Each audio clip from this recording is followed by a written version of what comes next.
आखिर ये साबित हो चुका है। अयोध्या में 30 सितंबर 2010 को इलाहाबाद उच्च न्यायालय की लखनऊ खंडपीठ की पूर्ण पीठ ने जो फैसला दिया है, उसमें तीनों जजेस ने एक स्वर से कहा है कि विवादित भूमि ही राम जन्मभूमि है, और जब विवादित भूमि राम जन्मभूमि है तो फिर उसके लिए कानून बनाने की मांग इस देश का संत समाज कर रहा है, कोई पाप नहीं कर रहा है। हम अपने हक को मांग रहे हैं और हम यही मांग कर रहे हैं कि अयोध्या में राम जन्मभूमि पर भव्य मंदिर का निर्माण होना चाहिए, कानून इस सरकार को लाना चाहिए, क्योंकि सुप्रीम कोर्ट में शपथ पत्र कांग्रेस नेतृत्व की सरकार ने उस समय दाखिल किया था और उसी क्रम में हम मांग कर रहे हैं, और संतों को उनके हकों से वंचित किया जा रहा है। संसद में योगी आदित्यनाथ और राष्ट्रीय जनता दल के प्रमुख लालू प्रसाद यादव और समाजवादी पार्टी के संस्थापक मुलायम सिंह यादव के बीच की बहसों को भारतीय राजनीति के सबसे यादगार और तीखे वाकयुद्धों में गिना जाता है। ये मुकाबला मुख्य रूप से हिंदुत्व बनाम समाजवाद और एक युवा फायरब्रांड नेता बनाम पुराने समाजवादी दिग्गजों के बीच का था। संसद में अपने भाषणों के दौरान लालू और मुलायम अक्सर योगी आदित्यनाथ के भगवा वस्त्र पर चुटकी लेते थे। लालू प्रसाद यादव ने एक बार तंज कसते हुए कहा था, बाबा आपका काम है घंटी बजाना। उनका और मुलायम सिंह का मानना था कि एक साधु या सन्यासी का असली कार्य मंदिर में पूजा पाठ और घंटी बजाना है, न कि संसद में आकर राजनीति करना। वहीं योगी आदित्यनाथ ने अपने भाषणों में मुलायम सिंह यादव को निशाने पर लिया। उन्होंने मुलायम सिंह द्वारा समाजवाद की विचारधारा के कथित दुरुपयोग पर सवाल उठाए। योगी अक्सर उत्तर प्रदेश की पूर्ववर्ती सरकारों, विशेषकर मुलायम सिंह के मुख्यमंत्री काल के दौरान राज्य में कानून व्यवस्था की स्थिति और दंगों पर आक्रामक रहते थे। उन्होंने आरोप लगाया था कि पिछली सरकारों की तुष्टीकरण की राजनीति ने प्रदेश का माहौल खराब किया था। दोनों दिग्गज नेता पिछड़ों, दलितों और अल्पसंख्यकों के उत्थान की राजनीति को अपनी विचारधारा का मुख्य आधार मानते थे। वहीं योगी आदित्यनाथ ने हमेशा सांस्कृतिक राष्ट्रवाद, हिंदुत्व और कानून के शासन को अपनी राजनीति का केंद्र बिंदु बनाया। सुनिए योगी के दमदार भाषण को। श्री योगी आदित्यनाथ। अध्यक्ष महोदय, माननीय श्री मुलायम सिंह जी ने अभी जो बात यहाँ पर कही है, और मुझे अच्छा लगा कि लालू जी आज उनका समर्थन कर रहे हैं। प्रधानमंत्री के लिए भले ही उन्होंने समर्थन न किया हो, लेकिन आज समर्थन कर रहे हैं, पता नहीं किस बात के लिए। लेकिन मैं आपके माध्यम से पूरे सदन का ध्यान आकर्षित करना चाहता हूं उन मुद्दों की ओर जो आज भी सदन की मर्यादा के विरुद्ध यहाँ पर बातें हो रही हैं और किस प्रकार से गुमराह किया जा रहा पूरे देश को। अयोध्या में 3 प्रकार की परिक्रमाएं होती हैं, पंचकोसी, 14 कोसी और 84 कोसी। और महोदय, उसी परंपरा के अनुसार 84 कोसी परिक्रमा देश के संतों ने प्रयागराज महाकुंभ के अवसर पर 10,000 संतों ने वहां पर तय किया था और उसी के अनुसार परिक्रमा का यात्रा का कार्यक्रम तय हुआ था।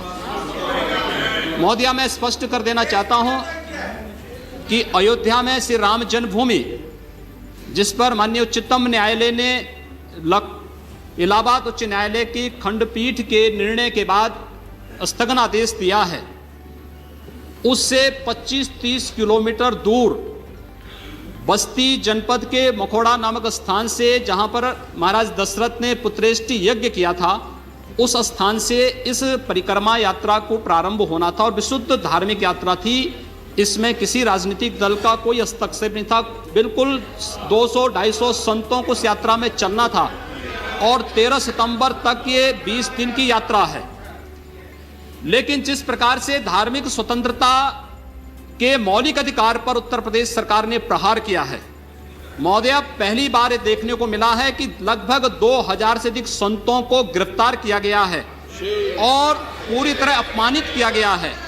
यहां तक कि अयोध्या जी में सरयू जी का स्नान करने वाले जो संत ऐसे हैं जो केवल सरयू जी का स्नान करते हैं, उसी का जल का ग्रहण करते हैं, उन्हें वहां सरयू जी का पूजन नहीं करने दिया गया, स्नान नहीं करने दिया गया, जबरन उठा करके बंद कर दिया गया, उन पर लाठियां चलाई गई हैं, पूरी तरीके से अपमानित करके। सबसे पहले तो सरकार ने हमारे संवैधानिक और मौलिक अधिकारों का हनन किया है।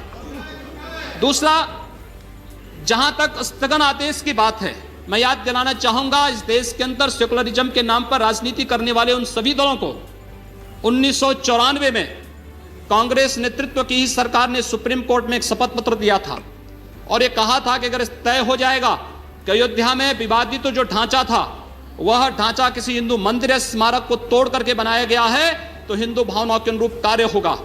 आखिर यह साबित हो चुका है। अयोध्या में 30 सितंबर 2010 को इलाहाबाद उच्च न्यायालय की लखनऊ खंडपीठ की पूर्ण पीठ ने जो फैसला दिया है उसमें तीनों जजेस ने एक स्वर से कहा है कि विवादित भूमि ही राम जन्मभूमि है और जब विवादित भूमि राम जन्मभूमि है तो फिर उसके लिए कानून बनाने की मांग इस देश का संत समाज कर रहा है, कोई पाप नहीं कर रहा है। हम अपने हक को मांग रहे हैं और हम ही मांग कर रहे हैं कि अयोध्या में राम जन्मभूमि में भव्य मंदिर का निर्माण होना चाहिए। कानून इस सरकार को लाना चाहिए क्योंकि सुप्रीम कोर्ट में शपथ पत्र कांग्रेस नेतृत्व की सरकार ने उस समय दाखिल किया था और उसी क्रम में हम मांग कर रहे हैं। और संतों को उनके हकों से वंचित किया जा रहा है, उनके धार्मिक यात्रा को प्रतिबंधित किया जा रहा है, उन्हें अपमानित किया जा रहा है। और किस समाजवाद की बात मुलायम सिंह जी कर रहे हैं, किस संविधान की बात कर रहे हैं? ये समाजवाद है। स्वयं राष्ट्रीय अध्यक्ष हैं, इनके 2 भाई महासचिव हैं, इनका पुत्र प्रदेश अध्यक्ष है। कौन से समाजवाद की बात करते हैं? परिवारवाद की बात करते हैं। बेवकूफ बना रहे देश को, ये केवल देश को बेवकूफ बनाने का कार्य कर रहे हैं और बेवकूफ बना करके समाजवाद के नाम पर समाज को बेवकूफ बना करके सेकुलरिज्म की ध्वजियां उड़ा रहे हैं। 30 दंगे उत्तर प्रदेश के अंदर हो चुके हैं। मोदी 1 वर्ष में 30 बड़े-बड़े दंगे, हर दंगे में हिंदू प्रताड़ित हुआ है, हिंदू जेल में बंद हुआ है। और ये सरकार परंपरा की बात करती है। किस परंपरा की बात इस सरकार कर रही है? कि आतंकवादियों के खिलाफ दायर मुकदमों को वापस लेना कौन सी परंपरा का हिस्सा है? ये सरकार उत्तर प्रदेश के अंदर जिस प्रकार से सरकारी जमीनों को कब्रिस्तान के नाम पर आवंटित कर रहा है, कौन सी परंपरा का हिस्सा है? जिस प्रकार से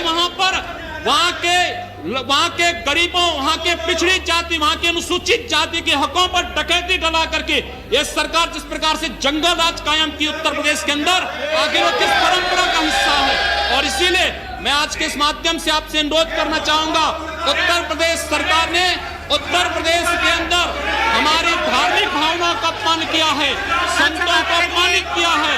इस सरकार को रहने का अधिकार नहीं होना चाहिए, इसे तत्काल बर्खास्त किया जाना चाहिए। आपसे मैं ये अनुरोध करूंगा कि भारत सरकार से मैं ये मांग करूंगा, ये सरकार लड़ाने का कार्य कर रही है, यह केवल मुस्लिम जिहादी आतंकवाद को प्रश्रय दे करके हिंदुओं को अपमानित करके संतों का अपमान करना चाहती है। और इसीलिए 84 कोसी परिक्रमा को इसने रोका है। मोदिया, जितनी फोर्स वहां लगाई गई उसका दशांश भी मोदिया उसका केवल दशांश भी केवल सुरक्षा के लिए देखी। 200-250 संत अपनी धार्मिक यात्रा को शांतिपूर्ण ढंग से निकालते। इस सरकार ने यात्रा पर रोक लगा करके उत्तर प्रदेश के अंदर 10 करोड़ लोगों को पीड़ित किया है, अपमानित किया है, उनको परेशान किया है। और यही नहीं, यह सरकार लगातार हिंदुओं को अपमानित करने का कार्य कर रही है। और इसीलिए मैं आपके माध्यम से अनुरोध करूंगा, इस सरकार को रहने का कोई अधिकार नहीं, इसे बर्खास्त किया जाना चाहिए।